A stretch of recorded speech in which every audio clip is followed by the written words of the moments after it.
Tricia Hilton Wempy. I'm here today because my mother had Huntington's disease. She was first diagnosed in April 2001. And I'm here willing to do this interview because we need drugs for Huntington's disease yesterday.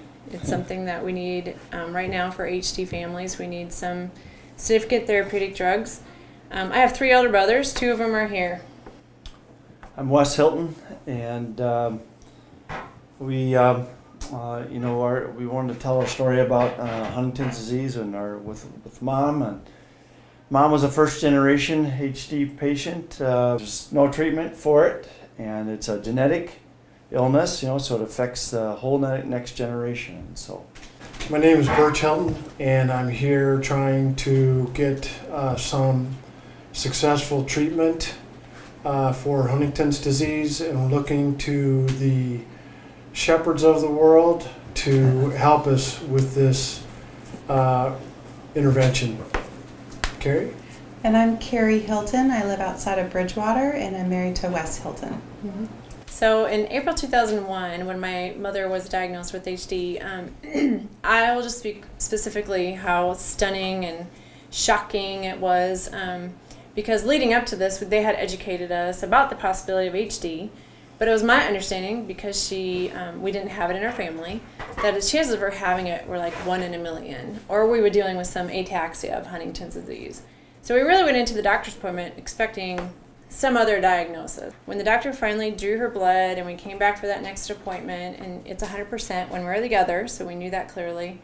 And I remember I shook my head and I kept looking at her because she kept talking, but I was so stunned, I literally could not hear her, like physically could not hear her, because I understood at that time, I understood if it impacted my kids, my biological children. I understood that it impacted my first cousins. So on that note, the other reason it was so stunning is because she was one of 10 kids. And so when she was diagnosed in April 2001, that one diagnosis we knew put over 100 people in at-risk status. it might even be over more than 100 people now. Mm-hmm. With we have more generations coming up, and so we just don't know how many people it's going to affect right now. And there's people that don't want to share or don't want to share, and there's people that don't want to get tested. Everyone reacts differently to it. It's known that in HD families there's all kinds of levels of denial. Every time somebody's a little bit more willing to talk about it, takes the stigma away just a little bit more. I mean, if you even delay the onset by 5, 10 years, or even a few years, that's huge. I mean, you're talking people can keep working to support their own families and things like that.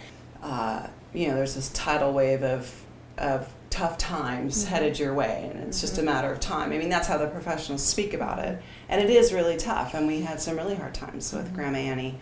I can't plan on what everybody else plans on, and when someone says, oh, well, let's go do this in 5 years when the kids are a little older, or let's all plan to retire and go and do such and such thing, I'm like, I can't think that way anymore. I have to live right now and make the most of it. And I don't think that's all bad. I think right now is really what we have.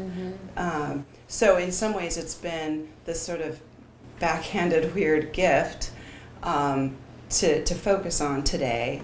But there are days where it's like, no, I don't want to get out of bed. And no, I don't know how I'm going to go to sleep tonight with so much worry.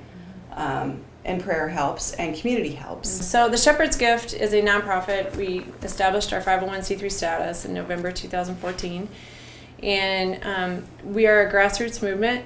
We took time and energy to contact all the major HD establishments, such as HDSA, HSG, CHDI, and none of them would listen.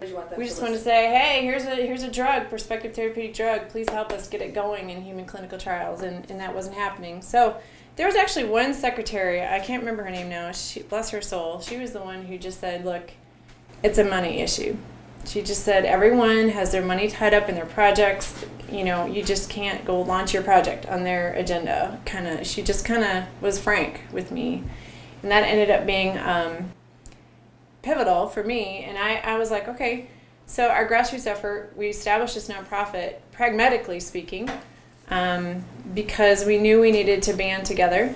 Maybe it's going to be this first time where a bunch of regular folks, grassroots people, gather together and help bring a drug to human clinical trials.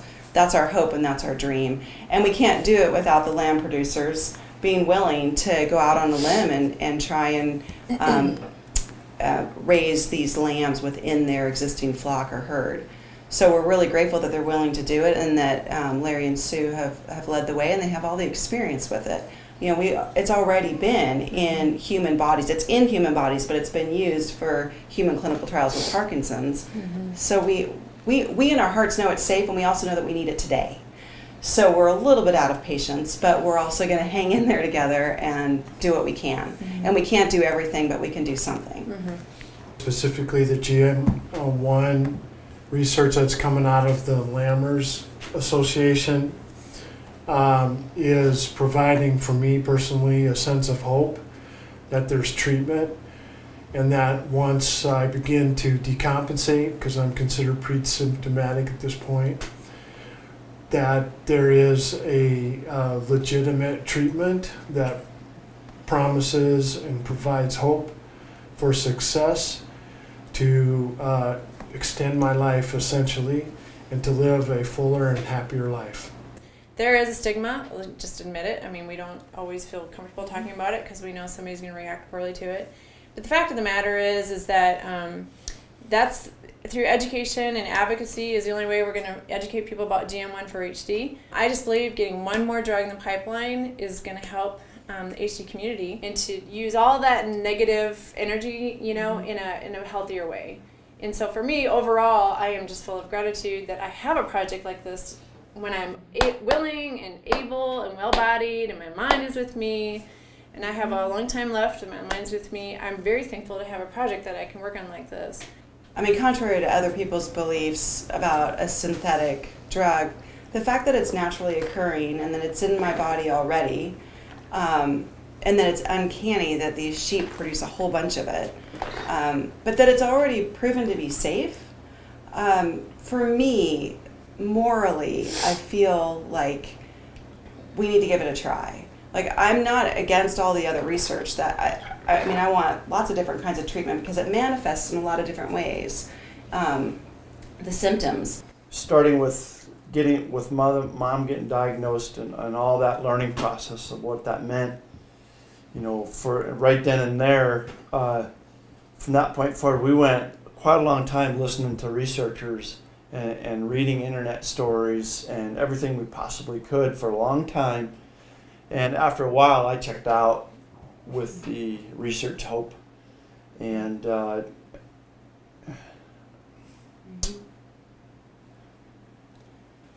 know that there's something out there that could work or has shown to be, it took me a long time to buy into it.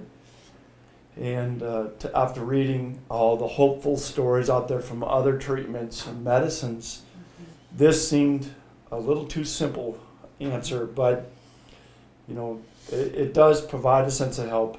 But I don't have 35 years to wait. You know, I know how beautiful my sister-in-law and my brother-in-law and my husband are. I know how beautiful my children are and my nieces and this big family. And I don't want to lose a day of that. I don't want to see any of it diminished because they have so much to give back to the community and to the family and to the world. And so it's this huge distraction of having to work through this long-term illness when there's actually something that could be tried today. I want to try it today because I love these people. It just seems like there's some hope there. There's something you can really do, and it seems ridiculous not to be able to try it out. It just seems ridiculous.